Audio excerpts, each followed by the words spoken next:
और नहीं हुआ है अभी।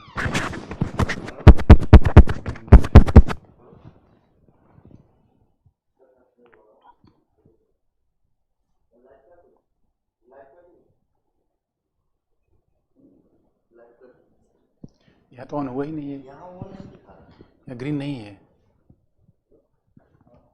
यहाँ ग्रीन नहीं है अभी।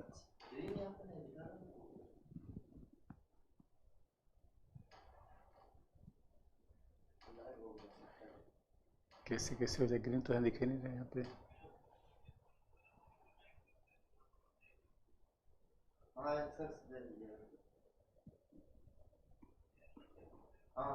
शुरू करें? नहीं, ऐसा नहीं होता, ग्रीन तो यहाँ पे है ही नहीं है। सर एक बार सर से बात करिए।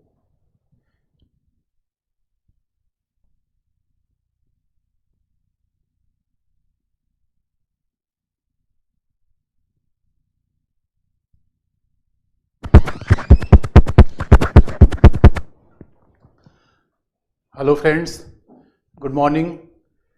और धर्मांतरण का जो विवाद था, कल भी हमने आपको बताया था, जरा वहीं से शुरू करें कि ये पूरा धर्मांतरण का मुद्दा क्या है और विवाद किस बात पर है।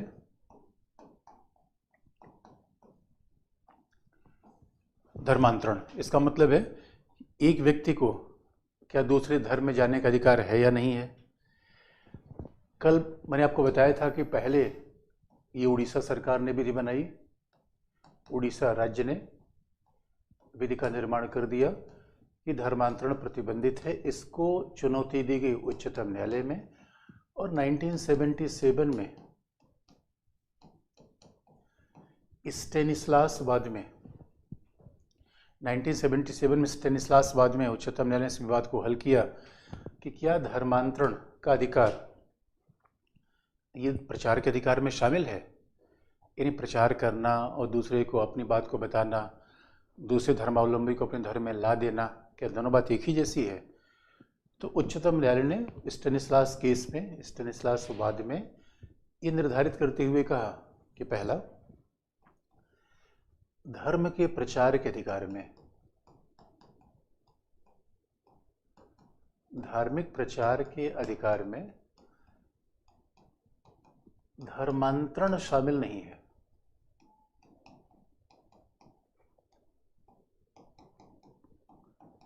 तो ये बात अब स्पष्ट हो गई कि धार्मिक प्रचार के अधिकार में धर्मांतरण शामिल नहीं है।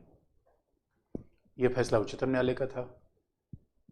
इसका मतलब है, और उच्चतम न्यायालय ने कहा भी कि अगर धार्मिक प्रचार के अधिकार में हर व्यक्ति सोचेगा कि अगला हमारे धर्म में आ जाए, तो धर्मांतरण का अधिकार शामिल क्यों नहीं है। क्योंकि लोक व्यवस्था के आधार पर धर्म पर प्रतिबंध लगाया जा सकता है। लोक व्यवस्था के आधार पर धर्म पर प्रतिबंध होगा, क्योंकि अब देखिए, लोक व्यवस्था का मामला है कि हर व्यक्ति सोचेगा कि एक धर्मावलंबी हमारे में शामिल हो जाए, एक दूसरे को शामिल करेगा, दूसरा उसका विरोध करेगा। और कई बार ऐसा उड़ीसा में हुआ। अच्छा, जनजातीय समुदाय, भोले भाले समुदाय थे, तो उनको ही धर्मांतरण में शामिल कर लिया गया। अब पता चला वो हनुमान जी की पूजा कर रहे हैं, वो चर्च में भी जा रहे हैं। अच्छा, भारत का आदमी तो बड़ा समझदार होता है। भारत का आदमी सोचता है, यार भगवान जितने ज़्यादा से ज़्यादा हो जाए, आशीर्वाद उतने ज़्यादा जगह से मिलेगा, तो एक ही जगह क्यों जाए। और कई लोग तो कई लोगों ने तर्क दिया कि भैया, ये जो जनजातियों का है, आदिवासियों का कोई धर्म ही नहीं है, तो धर्मांतरण कहाँ कर रहे हैं, हम तो उनको धर्म में प्रवेश दे रहे हैं। लेकिन जो विरोधी संगठन थे, उन लोगों ने कहा कि जो दूसरे धर्म में चला गया, अशुद्ध हो गया, तो थोड़ा सा आ जाए, हम मंत्र अंतर उसको मार के ठीक कर देंगे, शुद्धिकरण कर देंगे। और दोस्तों, कई बार देखिए, एक व्यक्ति कहीं धर्म को बदल ले, धर्मांतरण कर ले, कहीं कोई समस्या नहीं है। लेकिन अगर समूह धर्मांतरण कर ले, 1000 लोग, 12,000, 10,000, तो ये अपने आप में लोक व्यवस्था की समस्या उत्पन्न होती है, क्योंकि उसका विरोध भी उतना तगड़ा होगा। इसलिए उच्चतम न्यायालय ने कहा कि धर्मांतरण का अधिकार इसलिए नहीं है कि धर्म का अधिकार एब्सोल्यूट नहीं है। ये धर्म का वो अधिकार आपको नहीं दिया जाएगा जो लोक व्यवस्था पर खतरा पैदा कर दे। और तो फिर ये बात कह दी गई। इसका मतलब है उच्चतम न्यायालय ने उड़ीसा, पहले उड़ीसा बनाया था, बाद में मध्य प्रदेश में बना दिया कानून, दोनों को मिलाकर उच्चतम न्यायालय ने सुना। तो उच्चतम न्यायालय ने कहा कि उड़ीसा राज्य के द्वारा बाद में मध्य प्रदेश ने बनाया, उड़ीसा राज्य के द्वारा धर्मांतरण विरोधी कानून, जो उड़ीसा राज्य ने धर्मांतरण विरोधी कानून बनाया है वो संवैधानिक है, वो संवैधानिक है। उड़ीसा राज्य ने धर्मांतरण विरोधी कानून बनाया है वो संवैधानिक है। और आप कहोगे सर उड़ीसा राज्य कानून था क्या? अब उड़ीसा राज्य ने कहा था कि भाई देखो, धर्मांतरण 3 आधारों पर प्रतिबंधित है। यहाँ धर्मांतरण पर प्रतिबंध लगाने के 3 आधार दिए गए थे और 3 आधार था बल, यानी जबरदस्ती किसी का धर्मांतरण नहीं कराया जा सकता, लोभ, एल्यूरमेंट, यानी कोई झांसा देकर, अब लोभ का मतलब है ये कह दिया जाए टीचर बना दिया जाएगा, इतना पैसा मिल जाएगा, धर्म बदल लो। बल का मतलब है जबरदस्ती कह दिया जाए कि नहीं धर्मांतरण करोगे तलवार लेके मार देंगे, ये बल है, लोभ है। और कहा गया कपट, यानी फ्रॉड। तो धोखे से अब किसी को, अब दोस्तों मान लो किसी को कहीं आप ले गए, उसने कहा भाई हमारे सर में दर्द है, आपने कहा चलो हमारे जो प्रभु हैं वो सर दर्द देखते ही ठीक कर देते हैं। और जैसे आप उस व्यक्ति को ले गए तो धर्माधिकारी खड़ा हुआ, उसने कहा क्या है भाई? आपने कहा सर दर्द है। कहा बस प्रभु ने पानी फूंक दिया, पूछ लो, पी लो। और व्यक्ति ने पानी पिया, वो ठीक हो गया, जबकि पानी में पहले से एनासिन मिला हुआ था, सर दर्द की दवा मिली हुई थी। देखिए यह फ्रॉड है, कपट में धोखे से किसी का धर्मांतरण करवा देना, लोभ से लालच देकर किसी को अपने धर्म में आ देना, कोई ऑफर देकर भैया आ जाओ यार घर दे देंगे, कहाँ यहाँ पड़े हो, अच्छा घर दे देंगे, नौकरी दे देंगे, इस आधार पर धर्मांतरण नहीं होना चाहिए, बल के आधार पर। इसका मतलब है ये कानून भी ये नहीं कह रहा है कि 3 के अलावा बाकी आधार पर धर्मांतरण कर सकते हो। अब देखो ऑब्जेक्टिव एग्जाम के लिए, पीटी वगैरह के लिए अभी 3 आधार है, तो इनको 3 आधार को अच्छे से देखना चाहिए, तो कन्फ्यूजन ना हो। चौथा कोई आधार नहीं है, 3 आधार है। इसका मतलब है हमारे यहाँ धर्मांतरण के जितने कानून राज्यों ने बनाए हैं वो भी धर्मांतरण को, धर्म के बदलने को, परिवर्तित करने को पूर्ण रूप में प्रतिबंधित नहीं करते, रोकते नहीं। इसका मतलब अगर मैं अंतःकरण के रूप में चाहूँ धर्म बदल लूँ, इसका मतलब यह है 3 आधारों के अलावा चौथे किसी आधार पर धर्म को बदला जा सकता है। तो यहाँ पूरा रोक नहीं है, 3 आधारों पर मना किया गया है, क्योंकि 3 आधार पर धर्मांतरण आप करेंगे तो लोक व्यवस्था खतरे में आएगी। इसीलिए मध्य प्रदेश ने, उड़ीसा ने जो कानून बनाया वो संवैधानिक है। और आप याद रखो स्टेनिस्लास जो मामला था 5 न्यायाधीशों की बेंच ने सुना था, और हमारे संविधान में लिखा है जो 5 न्यायाधीश और उससे बड़ी बेंच होगी वो संवैधानिक बेंच कहलाएगी, कॉन्स्टिट्यूशनल बेंच। यानी किसी संवैधानिक मुद्दे की सुनवाई के लिए 5 न्यायाधीश से छोटी बेंच नहीं होनी चाहिए, मतलब कम से 5 लोग होने चाहिए। तो 5 न्यायाधीशों ने मिलकर कहा कि भैया देखो ये कानून ठीक है, यानी धर्म के प्रचार के अधिकार में, धार्मिक अधिकार में धर्म बदलने बदलवाने का अधिकार शामिल नहीं होता। तो आप कहोगे सर ये तो मामला हल हो जाना चाहिए था, उच्चतम न्यायालय ने निर्णय दे दिया 1977 में, तो अब वर्तमान विवाद क्या है? क्योंकि वर्तमान मामला भी तमाम हाई कोर्ट में केसेस पड़े हुए हैं, उच्चतम न्यायालय में भी कुछ लोग चले गए, यानी फिर से इस पर मामला उबाला गया। तो आप जानते हो दोस्तों पॉलिटिक्स, तो इसके बहुत बड़ा कारण पॉलिटिक्स है। तो अब आखिर में आप कहोगे जब ये उच्चतम न्यायालय का भाई निर्णय आ गया, बस ये स्पष्ट हो गई कि क्या हो सकता है क्या नहीं हो सकता है, तो अब मारामारी क्यों मची हुई है? तो अब जरा देखें वर्तमान विवाद का मूल कारण क्या है। तो दोस्तों अब आपको मैं बताऊं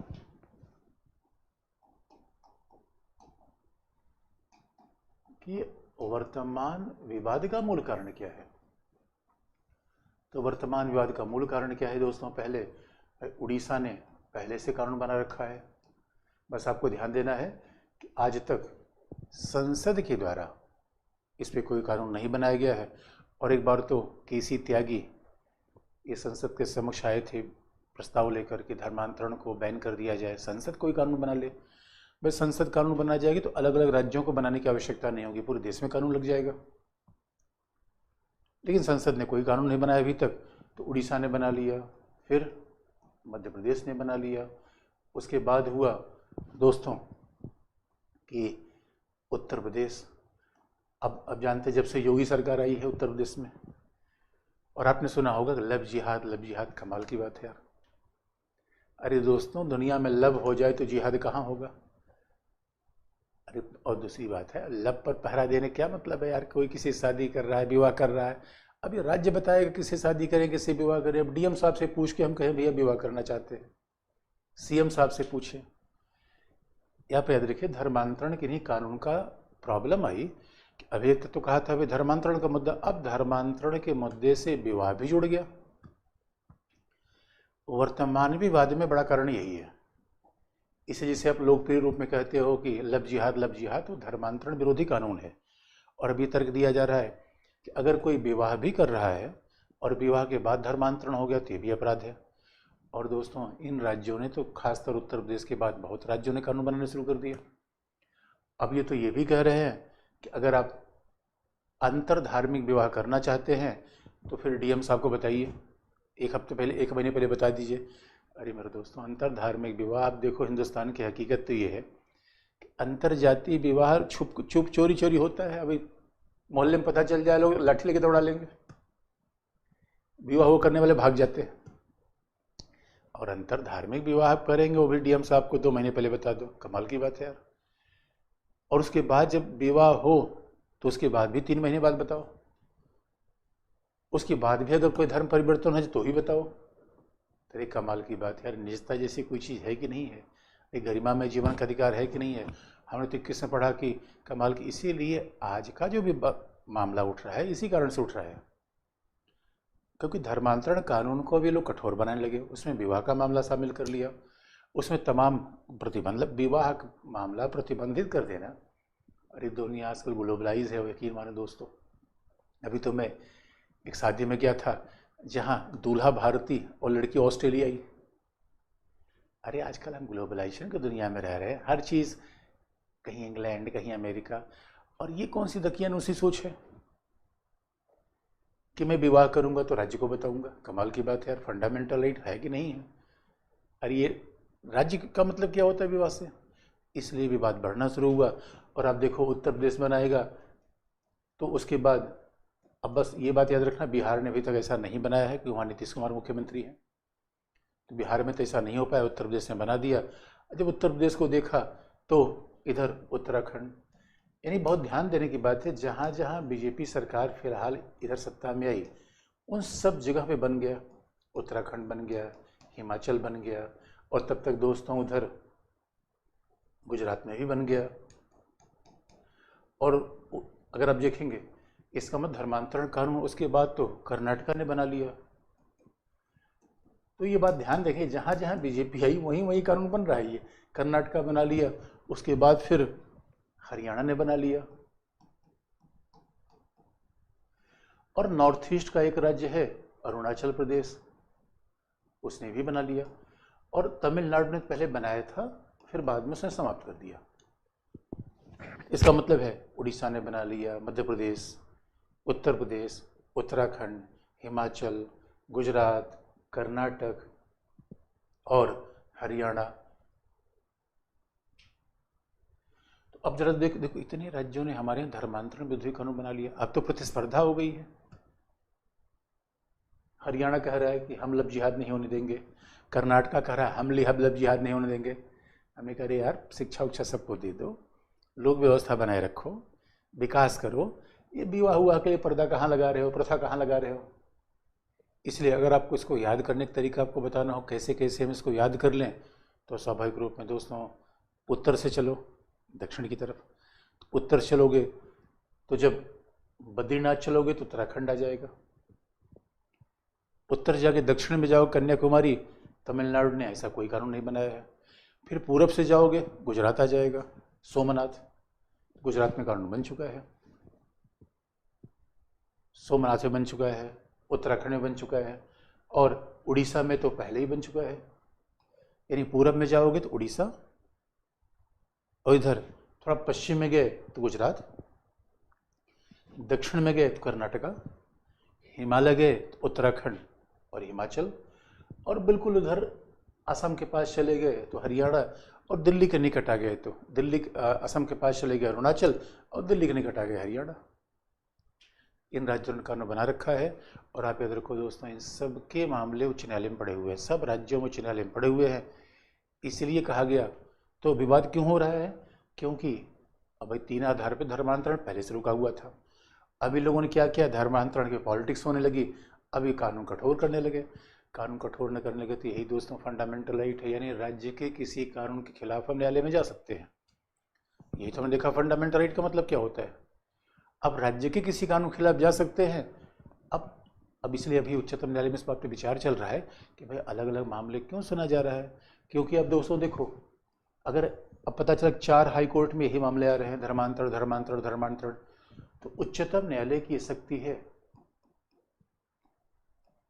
उच्चतम न्यायालय को यह अधिकार है अनुच्छेद 139A में, 139A, अनुच्छेद 139A में अधिकार है कि सारे उच्च न्यायालय में चलने वाले मामलों को अपने पास मंगा ले। ये भाई जब एक ही मामला है तो अब 5 बार उस समय क्यों व्यर्थ किया जाए। अब अलग अलग 6 राज्य सुनेंगे, 6 हाई कोर्ट सुने, 6 बार समय लगाए, तो अच्छा है उच्चतम न्यायालय एक निर्णय दे दे, उसी बात को संभाल ले।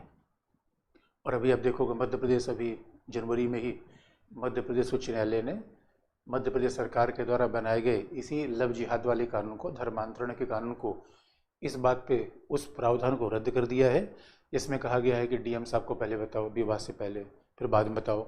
मध्य प्रदेश हाई कोर्ट ने कहा ये क्या मसला है। अरे भाई जीवन का अधिकार है, निजता का अधिकार है, इसको हम कैसे छीन लोगे। तो अब उच्चतम न्यायालय कह रहा है कि हमारे सामने सारे मामले लाए जाएं, और उच्चतम न्यायालय इन सभी मामलों को अपने पास मंगाने की शक्ति रखता है, अपने पास मंगाने की शक्ति रखता है, और फिर उच्चतम न्यायालय निर्णय दे देगा। लेकिन अभी इस बात पर थोड़ा मतभेद है, क्योंकि सरकार के वकील ही कह रहे हो। सरकार के वकील कौन होते हैं? Attorney general. अटॉर्नी जनरल का मतलब सरकार का पक्ष जो न्यायालय में रखे, महान्यायवादी, अटॉर्नी जनरल। अटॉर्नी जनरल कह रहे हैं कि भैया देखो, नहीं अभी उच्चतम न्यायालय में मामला न मंगाया जाए, क्योंकि हर राज्य की स्थिति अलग अलग है, तो उच्च न्यायालय के द्वारा मामला हल करने दिया जाए।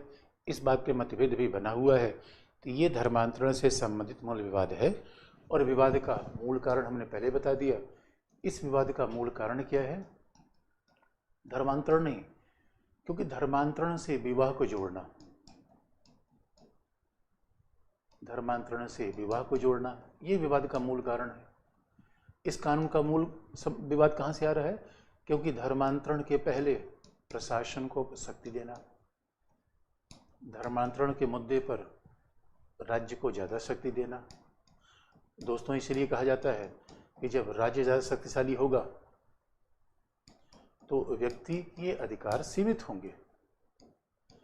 और इसलिए हम संविधानवाद में बात समझ चुके हैं कि दोस्तों आज़ादी के लिए ज़रूरी है कि राज्य ये सब जीवन में हस्तक्षेप नहीं करे। भाई क्या पहनोगे, क्या खाओगे, और फिर क्या कहाँ विवाह करोगे, राज्य का मसला है। पुलिस देखे, प्रशासन देख ले, राज्य देखना है तो शिक्षा स्वास्थ्य की सुविधा देख ले।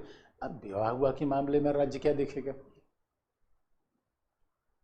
हाँ, आप ये बात कह सकते हो सर ये बताओ फिर सामाजिक सुधार कैसे होगा, सामाजिक कल्याण कैसे होगा? क्योंकि राज्य अगर इस मामले को नहीं देखेगा तो सामाजिक सुधार, सामाजिक कल्याण कैसे होगा? इसलिए दोस्तों हमने कहा था कि देखो 3 तलाक के मामले में अगर राज्य हस्तक्षेप कर रहा है तो ठीक है, लेकिन अब विवाह के मामले में राज्य हस्तक्षेप करेगा दोस्तों, फिर तो ये निजता का अधिकार का उल्लंघन होता है। अरे हमें भाई, तो इसलिए हमें तार्किक अप्रोच लेना है। ये नहीं कि जो हमारे लिए फ़ायदा वो ठीक है और जो हमारे लिए नुकसान है, जो हम पसंद नहीं करते उसको हम नहीं मानेंगे। दोस्तों हमारी पसंद नापसंद का मुद्दा नहीं है, ये मुद्दा किसका है? कानून का। इस वजह से ये बात अपने आप में बड़ी महत्वपूर्ण हो जाती है। और अगला विवाद जो धर्मांतरण संबंधित है या धर्म के अधिकार संबंधित है, अगला विवाद है जो बार बार आता रहता है, और वो विवाद ये इसलिए उत्पन्न होता है, धार्मिक अधिकार से संबंधित तीसरा और अंतिम विवाद है।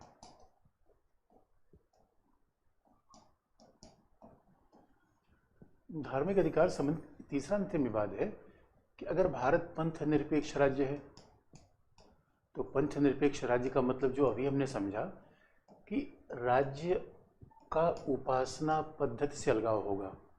राज्य एवं उपासना पद्धति, राज्य एवं पंथ के बीच अलगाव होगा। यही तो हमने पंथ निरपेक्ष राज्य का मतलब समझा। यानी राज्य पंथ से तटस्थ होगा, राज्य न किसी पंथ को प्रोत्साहित करेगा और न किसी पंथ के खिलाफ काम करेगा, न किसी पंथ को प्रोत्साहित करेगा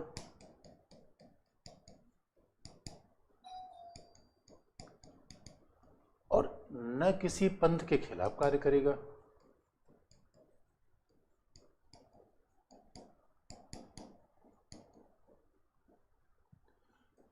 न किसी पंथ को प्रोत्साहित करेगा, न किसी पंथ के खिलाफ काम करेगा। इसका मतलब है राज्य का मंदिर मस्जिद इन सब लफड़ों से कोई मतलब नहीं है।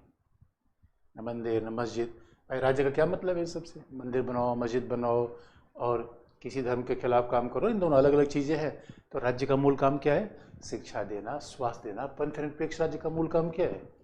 तो पंथ निरपेक्ष राज्य का दायित्व है कि लोगों को शिक्षा, स्वास्थ्य, ये भौतिक चीज़ें दे। शिक्षा देगा, स्वास्थ्य देगा, आवास देगा, रोजगार देगा। गेहूं चावल दे राज्य, भाई गेहूं चावल दे, गैस दे, उसमें कोई आपत्ति नहीं है। लेकिन अब जो विवाद क्या हो रहा है दोस्तों, अब इस समय विवाद ये है कि अभी सरकारों के मानने ये है कि भाई राज्य का कोई पंथ नहीं होगा, उपासना पद्धति नहीं होगी, लेकिन क्या राज्य योग को बढ़ावा दे सकता है कि नहीं? अब यही विवाद आ रहा है, क्या राज्य योग को बढ़ावा दे? क्या राज्य, अब देखो दोस्तों, मुगल उद्यान को अमृत उद्यान रख दिया गया। कई बार नाम भी बदला जाता है, लोग कहते हैं नाम का बदलना। कई बार योग को बढ़ावा देना, शहरों के नाम बदल देना। और कई बार तो दोस्तों हमें देखते हैं शहरों के नाम, ट्रेन के नाम, तो ऐसा लगता है कि वो तो कहीं न कहीं विशेष धर्म को से जुड़ा हुआ लग रहा है। अब इसलिए राज्य का क्या सरोकार है? कुंभ मेले का आयोजन करना, कुंभ मेले को प्रोत्साहित करना। कुंभ मेले को प्रोत्साहित करना क्या राज्य का ये काम होना चाहिए? और अभी तो आप देखोगे किस तरीके से राज्य के द्वारा वाराणसी में कॉरिडोर बना दिया गया, फिर मध्य प्रदेश का मामला आया। और कई बार तो लोग ये भी कहते हैं कि भैया ये बताओ, देखो हमारे यहाँ सत्यमेव जयते लिखा होता है, झंडे पर सत्यमेव जयते, ये तो इसका मतलब है कि आप संस्कृत भाषा को प्रोत्साहन क्यों दे रहे हो, योग को प्रोत्साहन क्यों दे रहे हो? इसका मतलब है क्या राज्य संस्कृत भाषा को प्रोत्साहित कर सकता है? क्योंकि संस्कृत भाषा को प्रोत्साहित कर रहा है तो स्वाभाविक रूप में अरबी क्यों नहीं, उर्दू क्यों नहीं? ये विवाद का विषय बनता है। इसलिए दोस्तों अभी जो वर्तमान विवाद ये है, इसलिए अब देखते हो लोग बीजेपी की बड़ी आलोचना करते हैं। अरे बीजेपी वाले जब से आए तब से धर्म धर्म धर्म करने लगे, ये तो पंथ निरपेक्षता के खिलाफ जा रहे हैं। ये तो बताओ ये कौन सी बात है? अब राज्य और फिर कहते समान नागरिक संहिता हो जाएगी। तो दोस्तों अब इसमें विवाद का कारण ये है कि अगर इनसे पूछो, बीजेपी वालों से पूछो, तो क्या जवाब देते हैं? बीजेपी वाले कहते हैं अरे भैया इंडोनेशिया का उदाहरण देखो। बीजेपी वाले कहते हैं कि हम पंथ निरपेक्ष राज्य हैं, इसके साथ हम कोई समझौता नहीं कर रहे। अब बीजेपी वालों का तर्क है हमें दोनों पक्ष देखना है। अभी बीजेपी वाले कहते हैं कि अरे भाई राज्य संस्कृति को बढ़ावा देगा, धर्म को नहीं। तो संस्कृत नहीं, संस्कृति, कल्चर, राज्य संस्कृति को संरक्षण देगा, संस्कृत को बढ़ावा देगा। और अब सवाल ये कि ये कहते हैं हिंदू धर्म नहीं संस्कृति है। बीजेपी का तर्क है कि भाई हिंदू धर्म नहीं, हम क्या कर रहे हैं, कहते हैं हिंदू तो संस्कृति है। और हिंदू का मतलब क्या है? यानी जो भी हिंदू कोई पंथ नहीं है। इसलिए अब जो कोरोना के दौरान ये हुआ कि रामायण का प्रसारण हो रहा था, लोगों का भाई दूरदर्शन राज्य का, और ये कौन सी बात हो रही, कोरोना के दौरान अब दूरदर्शन में रामायण आ रहा है। ये कह रहे हैं भाई रामायण है, हिंदू के धर्म, हिंदू पंथ ही नहीं है। और इनका कहना है कि, इनका कहना है ये बताओ, हमने किसी पंथ के खिलाफ हमने ऐसा तो नहीं कहा इनको चावल मिलेगा, इनको गेहूँ नहीं मिलेगा। उज्ज्वला योजना हमने देख के तो नहीं दी।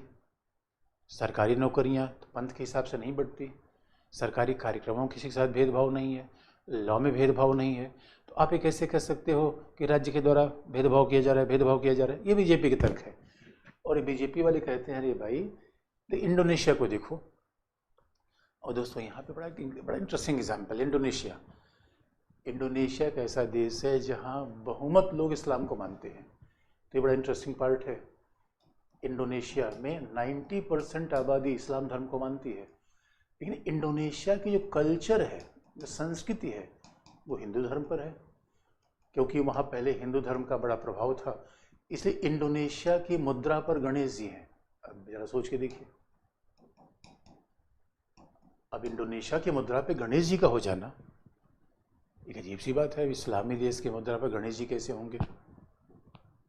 और इतना ही नहीं, अब कभी जकार्ता एयरपोर्ट जाओ, इंडोनेशिया जाओ, तो वहाँ पता चला कि जो गीता में अर्जुन और भगवान कृष्ण की जो पूरी प्रतिमा है वो इंडोनेशिया में बनी हुई है, वो जकार्ता में बनी हुई है। और कई बार तो आप देखोगे इंडोनेशिया में लोगों के नाम भी भारत के वेदों से और रामचरितमानस से प्रभावित होते हैं। और दोस्तों ये भी इंटरेस्टिंग बात है कि इंडोनेशिया में रामचरितमानस का मंचन होता है, रामायण का। रामचरितमानस का मंचन आज भी इंडोनेशिया में होता है। इसका मतलब है कि धर्म और पंथ और कल्चर में अंतर है। इसका मतलब इंडोनेशिया का उदाहरण ये बताता है कि पंथ अलग चीज है, कल्चर अलग चीज है। पंथ क्या है? उपासना पद्धति है। यही बीजेपी वाले कहते हैं। बीजेपी वाले कहते हैं भैया कि पंथ का मतलब है उपासना पद्धति। पंथ का मतलब क्या है कि यहाँ पे कोई ईश्वर होगा, ये पंथ है।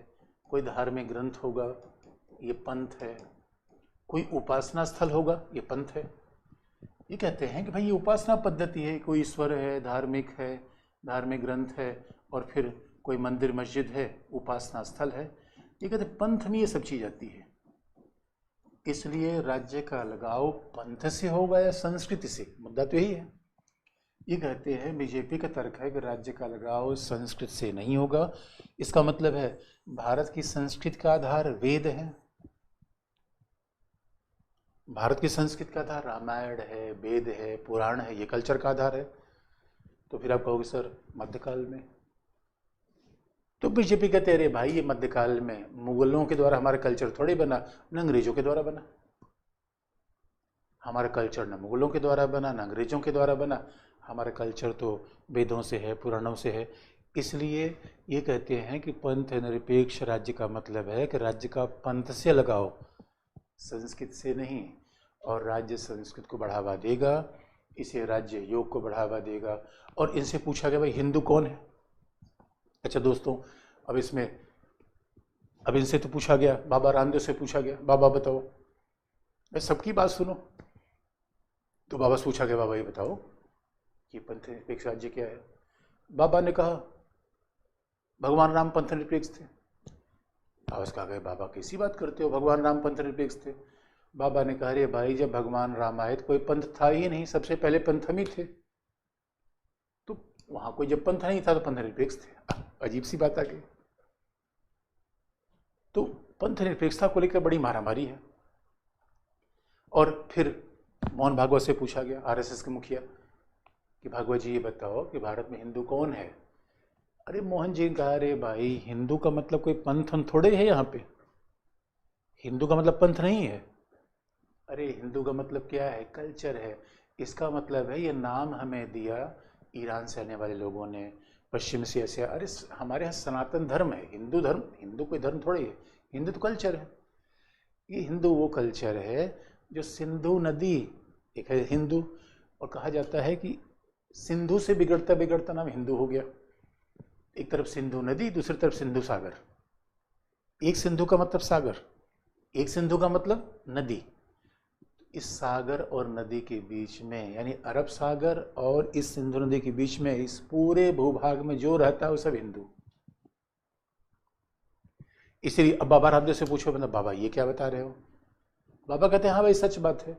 अब यहाँ किसी ईसाई को देखो, किसी मुस्लिम को देखो, किसी, अच्छा भाई सिख धर्म तो यहीं से आया, जैन धर्म हिंदू से बना, और बाकी लोग तो कहीं कहीं हिंदू धर्म से ही बदल गए। अरे दोस्तों, यहाँ पे तो मूलतः हिंदू कल्चर ही था। तो मान लो चलो उपासना पद्धति उन्होंने अलग कर लिया, इसलिए इसलिए बहुत ध्यान देने की बात है। उपासना पद्धति और धर्म का, पंथ का अंतर देखना हो तो देखो, सिख उपासना पद्धति हिंदू से अलग है, कल्चर एक है। जैन, बौद्ध उपासना पद्धतियां अलग हैं, कल्चर एक है, उनका कोई टकराव नहीं होता। लेकिन एक खास बात है कि तब आप कहोगे सर उपासना पद्धति कल्चर अगर अलग अलग हो सकती है, इसलिए मोहन भागवत से पूछा कि बताओ हिंदू कौन रहे। उन्होंने कहा भाई अपने पूर्वज को देख लो, अपने पिता को देखो, उनके दादा को देखो, उनके दादा को देखो, उनके दादा को देखो, उनके दादा को देखो। नहीं, आज भी जो मुस्लिम होगा उसका दादा हिंदू मिलेगा, दादा परदादा, ये पीछे चलते चले जाओ। आज भी जो क्रिश्चियन होगा उसका दादा परदादा परदादा परदादा हिंदू होगा।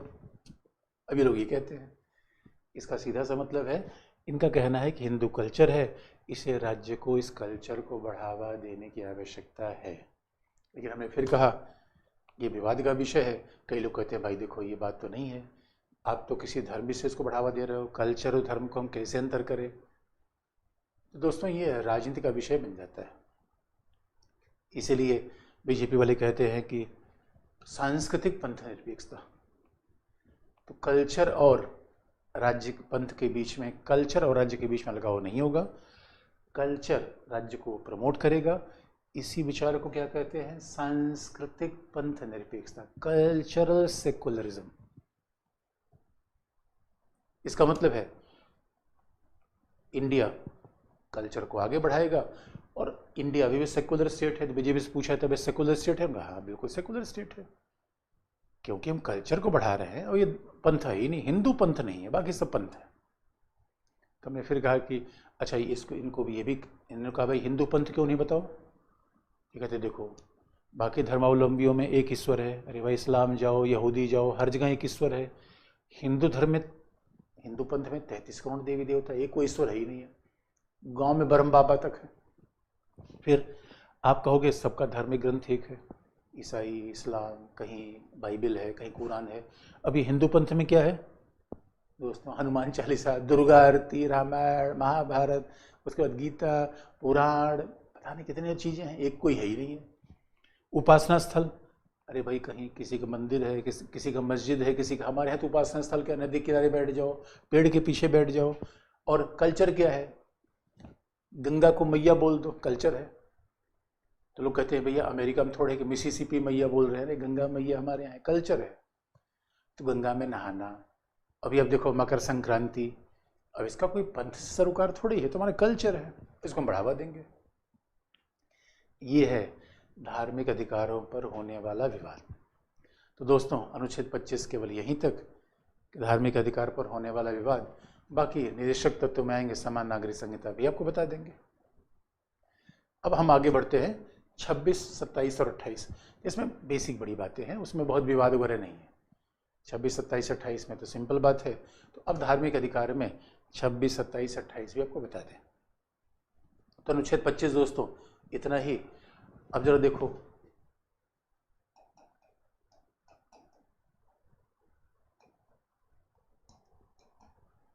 अब धार्मिक अधिकार में अनुच्छेद 26 में क्या है,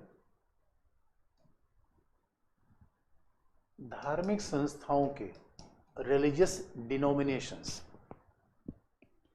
धार्मिक संस्थाओं के प्रबंध का अधिकार।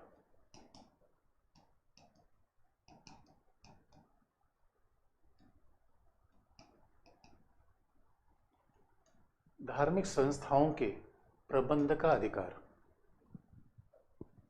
अनुच्छेद 26 में है।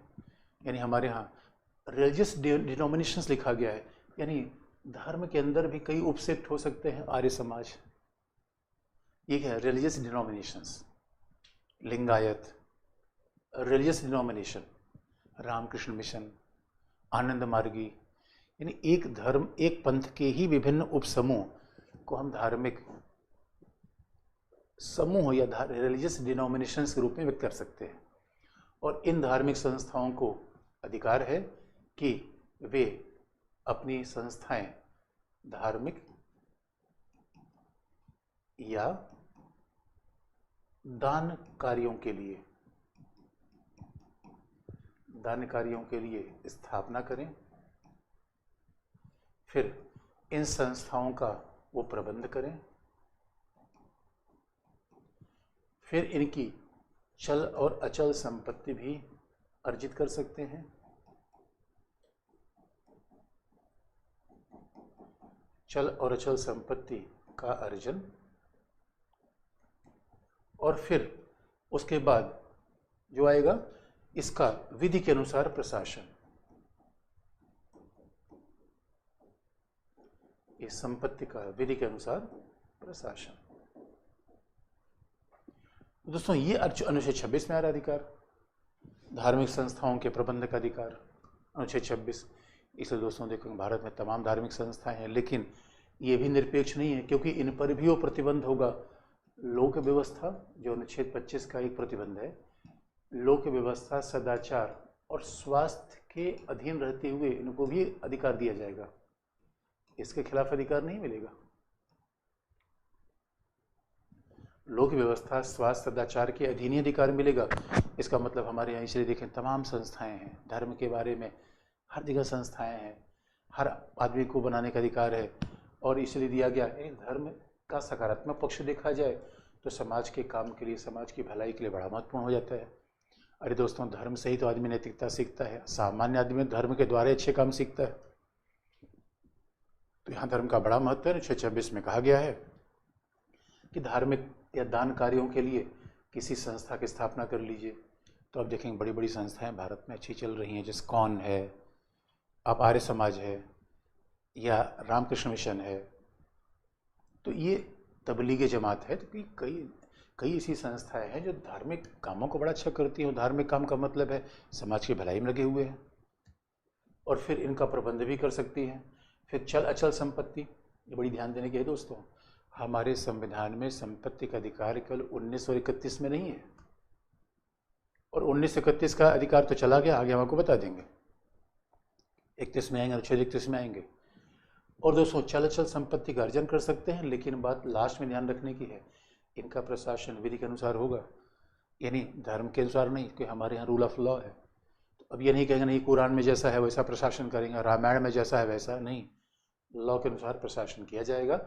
अंतिमतः लॉ की सर्वोच्चता है। इसीलिए आप देखेंगे एक बड़ा मामला आया था कि सरकार ने कहा कि अयोध्या में हम जमीन का अधिग्रहण करेंगे, व्यक्ति न्यायालय चले गए।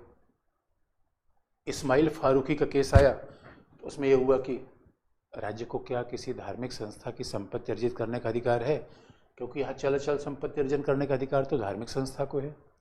तो उच्चतम न्यायालय ने कहा ना भाई, राज्य अर्जित कर सकता है, क्योंकि विधि का प्रशासन होगा, अंतिम प्रशासन विधि का होगा। और इसलिए आप देखोगे दोस्तों हमारे यहाँ तमाम आप देखोगे धार्मिक संस्थाओं पर राज्य ने ट्रस्ट बना दिया है। तो जो भी धार्मिक संस्थाओं के पास पैसा आ रहा है, वो बजाय कि कोई पुजारी ले जाए, कोई व्यक्ति ले जाए, ऐसा नहीं है। उस पैसे का प्रयोग पूरे समाज की भलाई के लिए किया जा रहा है। तो अब कुछ दिनों पहले उत्तराखंड में इसको लेकर बड़ा विवाद हो गया। उत्तराखंड ने चार धाम न्यास बनाया था कि जो उत्तराखंड के बड़े तीर्थ स्थल है उस पर राज्य का नियंत्रण हो जाए। राज्य का नियंत्रण में पैसे पर, अरे भाई धार्मिक संस्थाओं में तो लोगों का पैसा लग रहा है, लोगों का पैसा लग रहा है तो लोगों की भलाई के लिए काम आ जाए। लेकिन इसका बड़ा विरोध होना शुरू हो गया। लोगों ने कहा नहीं, राज्य हस्तक्षेप कर रहा है, धर्म के मामलों में हस्तक्षेप कर रहा है। उत्तराखंड हाईकोर्ट में मामला गया। उत्तराखंड हाईकोर्ट ने कहा बिल्कुल हस्तक्षेप नहीं, एकदम सही है, अनुच्छेद 26 का उल्लंघन नहीं है, क्योंकि राज्य विधि के अनुसार उसका प्रशासन करेगा। लेकिन दोस्तों जानते पॉलिटिक्स से हमारे उत्तराखंड में चुनाव आने वाला था, ये रद्द हो गया। तो सरकार ने खुद ही इसको खत्म कर दिया लोगों के दबाव में आके। इसलिए आप देखोगे जो तिरुपति बालाजी ट्रस्ट है, वैष्णो देवी ट्रस्ट है, ये राज्य के, क्योंकि राज्य का मामला क्या होगा भाई, राज्य पैसे पर नियंत्रण तो कर ही सकता है, धर्म पर नियंत्रण राज्य कहाँ कर रहा है। आजकल तो कई लोग ये भी कह देते हैं, ये देखो भाई हिंदू धर्म के मंदिरों पर ही नियंत्रण है, बाकी धर्मावलंबी क्यों नहीं कर रहे हो। एक विवाद का विषय कई लोग खड़ा करते हैं, उन्होंने कहा ये देखो राज्य केवल हिंदू धर्म के मंदिरों पर नियंत्रण कर रहा है। तो सवाल है भाई, हिंदू धर्म के लोग बड़ी संख्या में है, मंदिरों में जितना पैसा आता है उतना बाकी जगह आ जाए, ऐसा जरूरी नहीं है।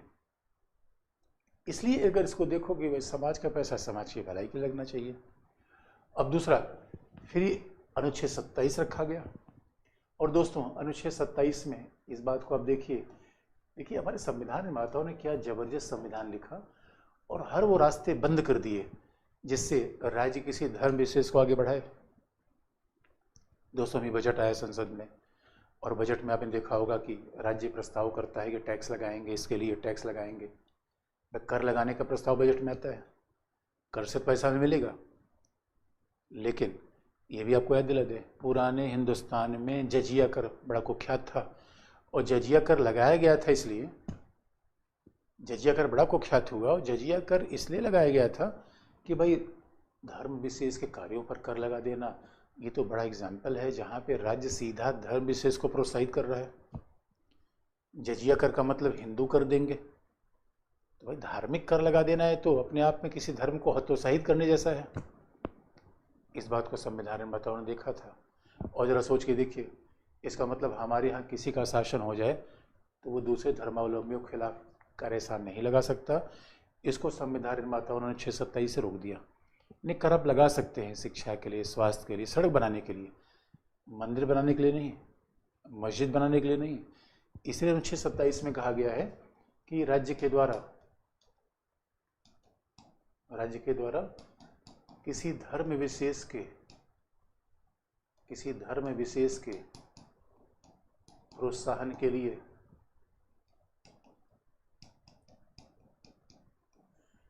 कर आरोपित नहीं किया जाएगा।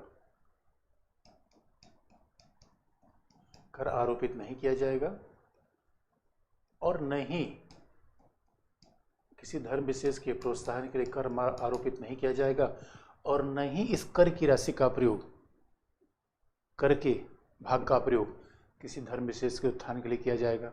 आप कहोगे सर अच्छा, मतलब इसका मतलब है कि राज्य सभी के धर्म के उत्थान के लिए ऐसा काम कर सकता है, किसी विशेष के लिए नहीं। इससे ऐसा तो लगता है, लेकिन सही मायने में हमारे यहाँ राज्य धर्म विशेष के उत्थान से मतलब नहीं रखता। इसलिए अब देखो दोस्तों, राज्य धर्म विशेष के उत्थान के लिए टैक्स नहीं लगा सकता है, तो जजिया कर जैसा हिंदुस्तान में कभी टैक्स नहीं लगेगा। इसका फिर क्या मतलब हो गया? यही तो पंथ निरपेक्ष राज्य का मतलब है दोस्तों। पंथ निरपेक्ष राज्य केवल अनुच्छेद 25 मत देखिए। अरे पंथ निरपेक्ष राज्य का मतलब है कि राज्य धर्म के आधार पर कोई भेदभाव नहीं करेगा, धर्म के आधार पर टैक्सेशन नहीं करेगा। यानी भौतिक मामलों के वृद्धि के लिए टैक्स लगाएगा, धर्म के लिए नहीं। इसका मतलब है, और आप याद रखिए, जब राज्य टैक्स लगाता है, कर लगाता है दोस्तों, कर हमें देना पड़ता है। राज्य के द्वारा लगाए गए कर को हम ये नहीं कह सकते नहीं देंगे, और राज्य ये भी नहीं बताएगा कर कहाँ खर्च होगा, आपको देना पड़ेगा। जबकि कई बार होता है, हम स्कूल वगैरह में जाते हैं, कोचिंग में जाते हैं, फीस देते हैं। कर और टैक्स, फीस और टैक्स में अंतर होता है। फीस का मतलब है आप तब दे रहे हैं जब उसके बदले राज्य कुछ आपको दे रहा है, कि राज्य शिक्षा की सुविधा दे रहा है तो आप फीस दे रहे हैं। लेकिन टैक्स का मतलब है कि अनिवार्य तौर पर आपको देना पड़ेगा। और दोस्तों टैक्स नहीं देंगे तो पुलिस कहाँ से राज्य बनाएगा, सड़क कहाँ से बनाएगा, सेना कहाँ से रखेगा, राज्य रखेगा कहाँ से?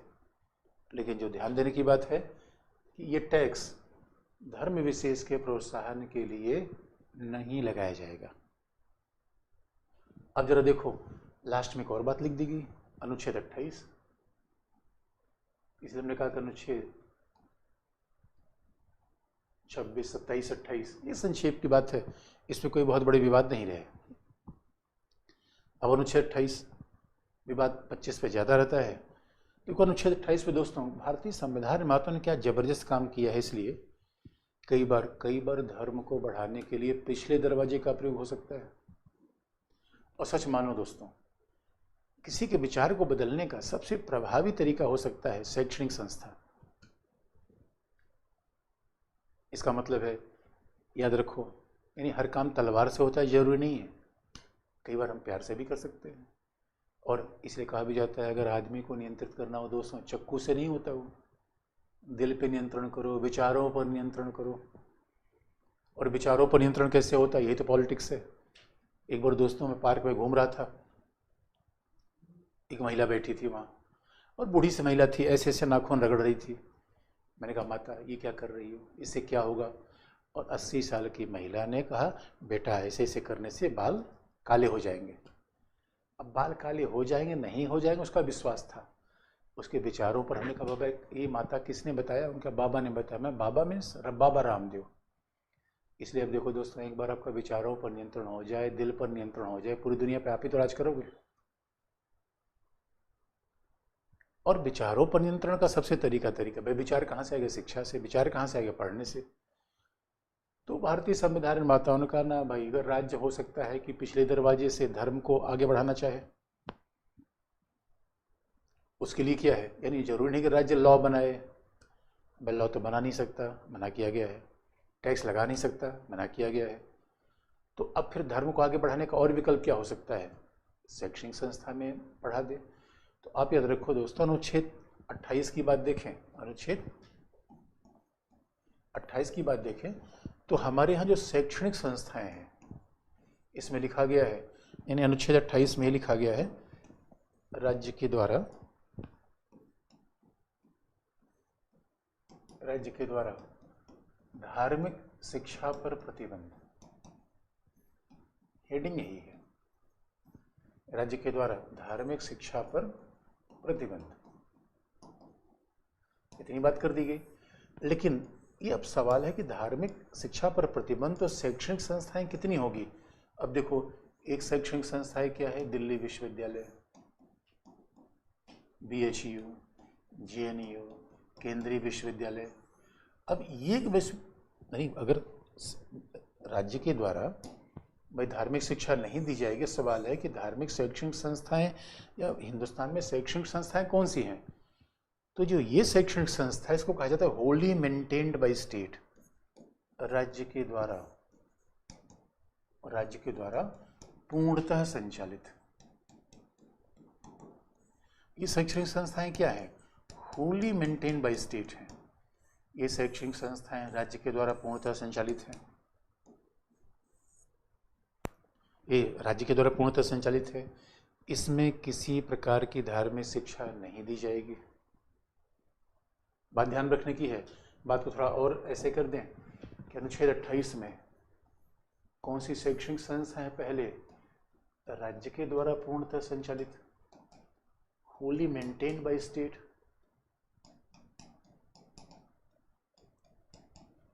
तो जो राज्य के द्वारा पूर्णतः संचालित है वो कौन सी है?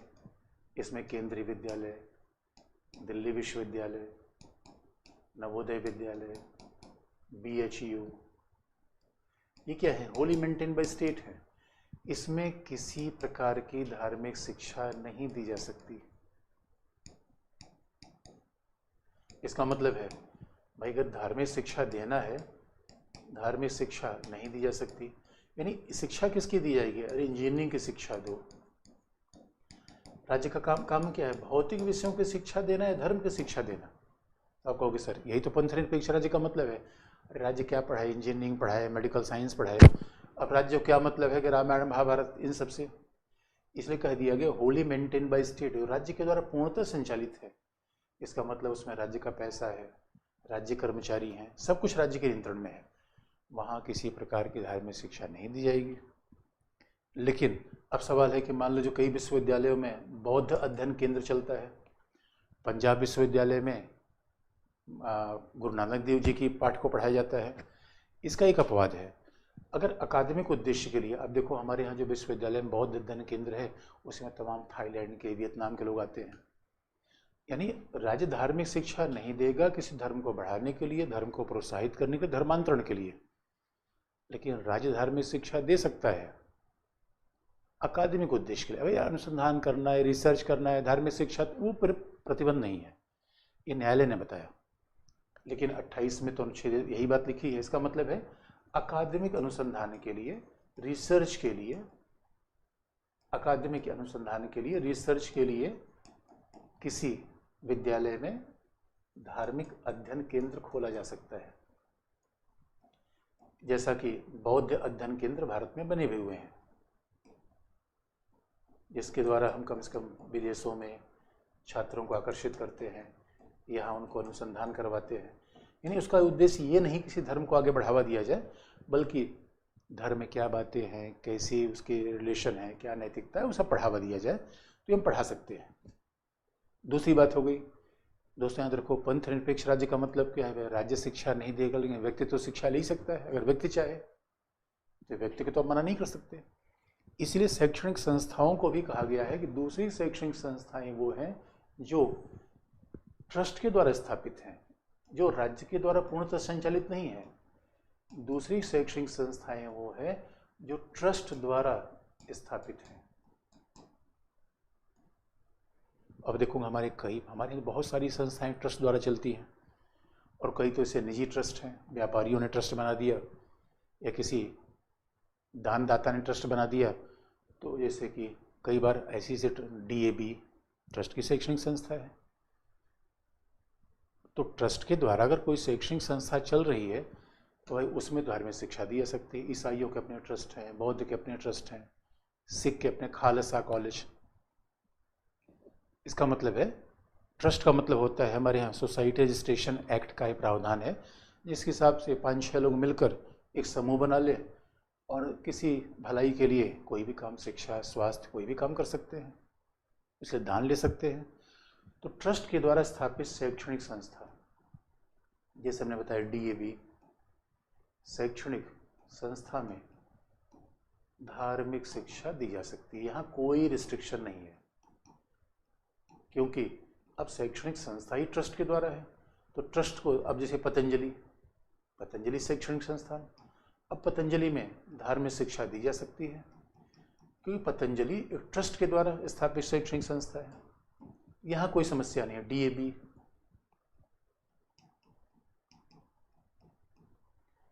पतंजलि तो ट्रस्ट के द्वारा स्थापित शैक्षणिक संस्था है, यहाँ बाकायदा धार्मिक शिक्षा दी जा सकती है, इसमें कोई रोक टोक नहीं है। इसका मतलब अब 2 अलग अलग कंडीशन बन गई। यहाँ धार्मिक शिक्षा बिल्कुल नहीं दी जा सकती केंद्रीय विश्वविद्यालय, इसलिए कई बार विवाद उठता है। वह केंद्रीय विद्यालय में प्रार्थना संस्कृत में ही क्यों कराई जाती है? इसलिए देखो कई बार ये मामला उठता है तो स्कूल क्या करता है, एक दिन सब धर्मों की प्रार्थना करवा देता है कि विवाद ही खत्म हो जाए। और क्या होता है, यहाँ तो कोई भी प्रार्थना करवाइए, धार्मिक शिक्षा दीजिए, इस पर कोई ट्रस्ट के द्वारा स्थापित है। तो पतंजलि एक ट्रस्ट है, अब उसके द्वारा स्कूल चल रहा है तो फिर ठीक है। ट्रस्ट का मतलब है कोई व्यक्ति विशेष की कोई संस्था नहीं है। और कई बार तो राज्य भी ट्रस्ट बना देता है। अब जैसे गांधी प्रतिष्ठान राज्य ने ट्रस्ट बनाया है, लेकिन हमारे यहाँ तीसरे प्रकार की शैक्षणिक संस्था है जो अनुच्छेद 28 में ही दी गई है।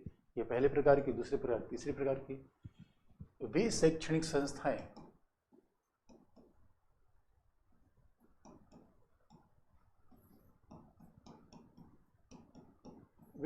संस्थाएं जो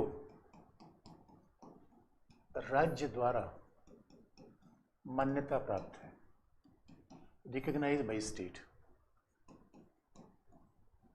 ये 3 प्रकार की शैक्षणिक संस्थाएं हैं।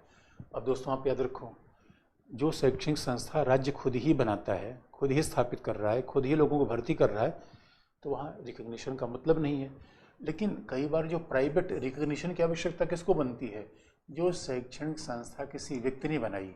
और दोस्तों शैक्षणिक संस्था या तो कोई ट्रस्ट बना रहा है जैसे पतंजलि, या तो कोई व्यक्ति विशेष बना लिया, जैसे कई बार तो गांव के किसी व्यक्ति ने स्कूल खोल दिया, ट्रस्ट बनाया ही नहीं,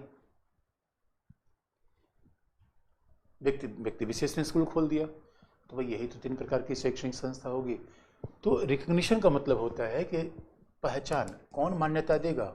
राज्य के मान्यता देने का मतलब है, देखो हमारे यहाँ कोई कॉलेज है UGC मान्यता देगा, कोई स्कूल है तो CBSE है, ICSE है, ये बोर्ड हैं, यही तो राज्य की संस्थाएं हैं जो स्कूल को मान्यता देते हैं।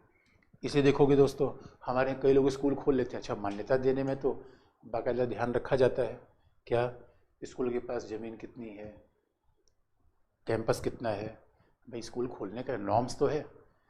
और इसलिए कई बार तो हम देखते हैं कि राज्य ने, ये स्कूल तो है, अब एग्ज़ाम देने के लिए बच्चों को और कहीं ले जा रहा है, वो उसको मान्यता नहीं मिली है, रिकॉग्निशन नहीं मिला है।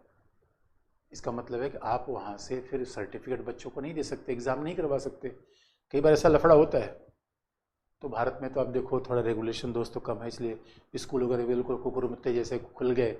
तो नाम पता चला कि 2 कमरे में स्कूल चल रहा है, 2 कमरे में तो महाविद्यालय हमारे यहाँ चल रहा है। कमाल की बात हो गई यार। न कोई प्लेग्राउंड है, न कोई लैब है, फिर भी कॉलेज चल रहा है। इसलिए मान्यता जरूरी होती है। भाई मान्यता के लिए उसके नॉर्म्स हैं, किस बात को मान्यता दी जाए, कैसे मान्यता दी जाए। तो जो शैक्षणिक संस्थाएं हैं राज्य के द्वारा मान्यता प्राप्त है, इसका मतलब किसी व्यक्ति ने स्थापित किया, क्योंकि ट्रस्ट में तो हो ही गया, राज्य के द्वारा हो गया। इसमें धार्मिक शिक्षा दी जा सकती है। इसमें क्या आप कहेंगे, धार्मिक शिक्षा दी जा सकती है। लेकिन एक शर्त लगा दी गई है, जो धार्मिक शिक्षा दी जा सकती है वो क्या होगा, छात्रों की सहमति से।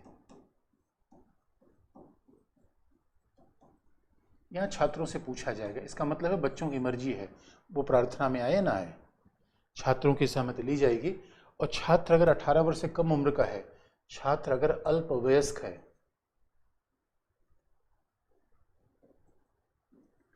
छात्र यदि अल्पवयस्क है तो अभिभावकों से सहमति ली जाएगी।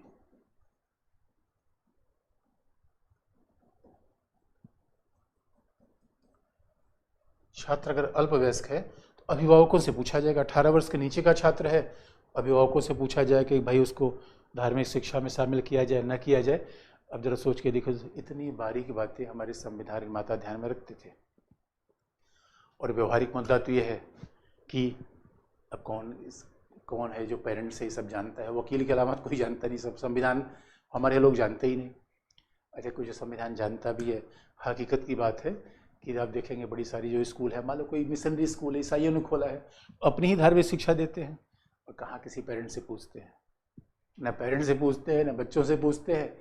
तो कुल मिला के, अब इसलिए कहा भी जाता है कि कुल मिला के, लेकिन हमारे यहाँ संविधान निर्माताओं ने बात लिखी इसलिए दी है, कभी कोई अगर चाहे तो इस पर विवाद खड़ा कर सकता है, कई बार इससे विवाद होते भी हैं।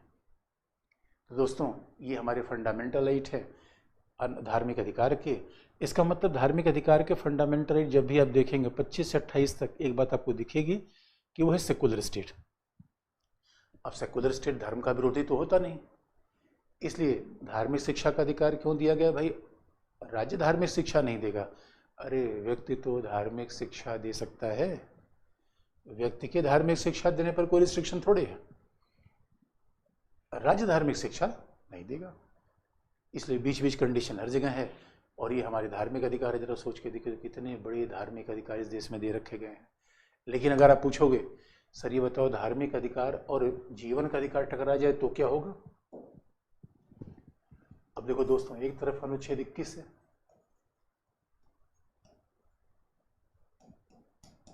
एक जीवन का अधिकार है, तो आप फिर पूछोगे कि जीवन का अधिकार और अनुच्छेद 25 का धार्मिक अधिकार टकरा जाए,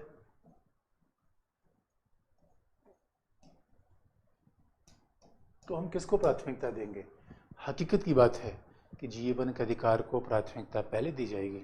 इसलिए कहा भी जाता है भारतीय संविधान फंडामेंटल में भी फंडामेंटल है।